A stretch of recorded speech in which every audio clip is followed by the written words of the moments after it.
Hello everyone, my name is Will and welcome to the Make It Stack YouTube channel.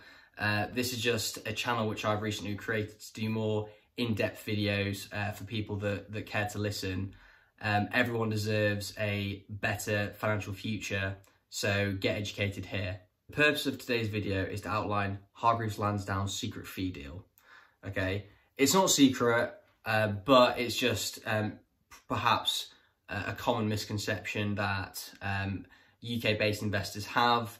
There is this thing of, oh, Hargreaves Lansdown's so expensive, it's 45 bips a year on platform charges, where actually there's a way to significantly reduce those fees.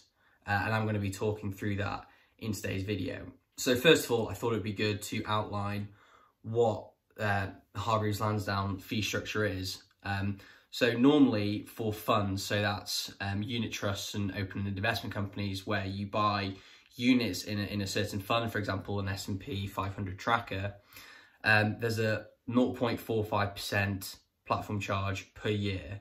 So for example, if you had £10,000 in an ISA with Hargreaves Lansdown, it is 0.45% on that, which is £45 a year, okay? And that is basically, that increases proportionally. Just to break that down, on the first £250,000 in a Hargreaves Lansdown portfolio, it's 0.45%. It then drops down to 0.25% for the next 750,000, so that's 250,000 to £1 million. From 1 to 2 million, it then drops to 0.1%. And then finally, above £2 million is no charge.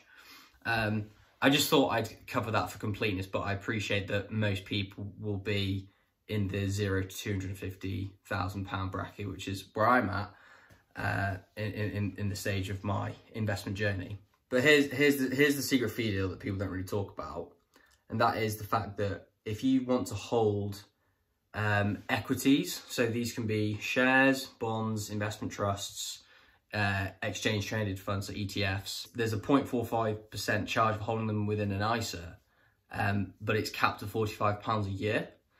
So basically what that means is once you hit £10,000 in an ISA with equities, you're not going to pay any more on platform charges.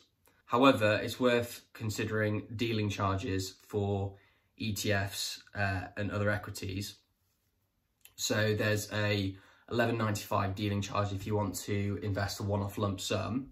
Alternatively, if you set up a direct debit where a certain amount of money leaves your bank account every month and goes into the Hargreaves Lansdown Stocks and Shares ISA, there's a £1.50 charge to buy a line of stock through that arrangement. Funds, on the other hand, are free to deal.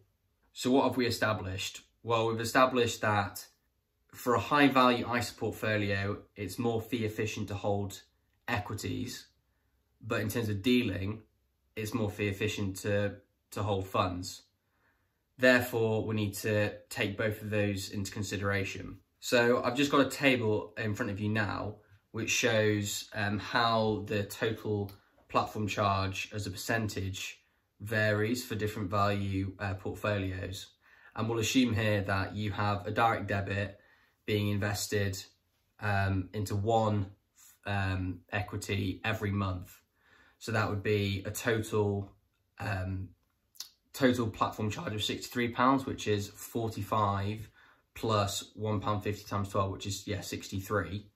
And this is then compared to a portfolio where they just take a flat rate of 0.45%. And you can see that as the portfolio increases in value, you can see that it's more beneficial to have an equity-only portfolio. For example, in the £250,000 case, the fees are 0.45% for the funds, but 0.03% for equities. So you're saving over 40 basis points a year, and when you compound that over the years, that's going to result in a meaningful increase in portfolio value. In pound terms, you're saving over £1,000 a year. I just thought I'd provide full disclosure as well here. So I'm not sponsored by Hargreaves Lansdown, The reason I own Hargreaves Lansdown ISAs is because I used to work for the company several years ago, and so I understand how to use the platform.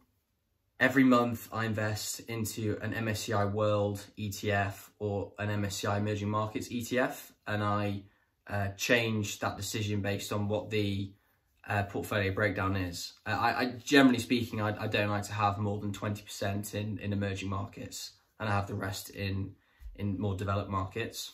This means that I want to go down the equities route and pursue that secret field that Hargreaves Lansdown operate. So what does this all mean for you? What are your calls to action? Well, the first thing really is to get a deep understanding of the charging structure of the current platform that you're using.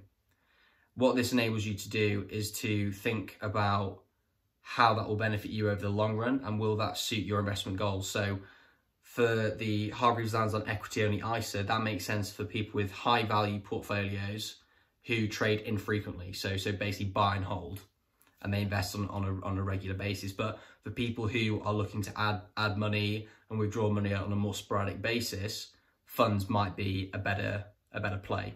Spending time to get a comprehensive idea of your platform's fees is really integral to efficient portfolio management. So I hope this video has been helpful. All views are my own. If you are unsure of making any financial decision, please consult a professional. But I hope that has been helpful. Yeah, take care out there, guys. Cheers.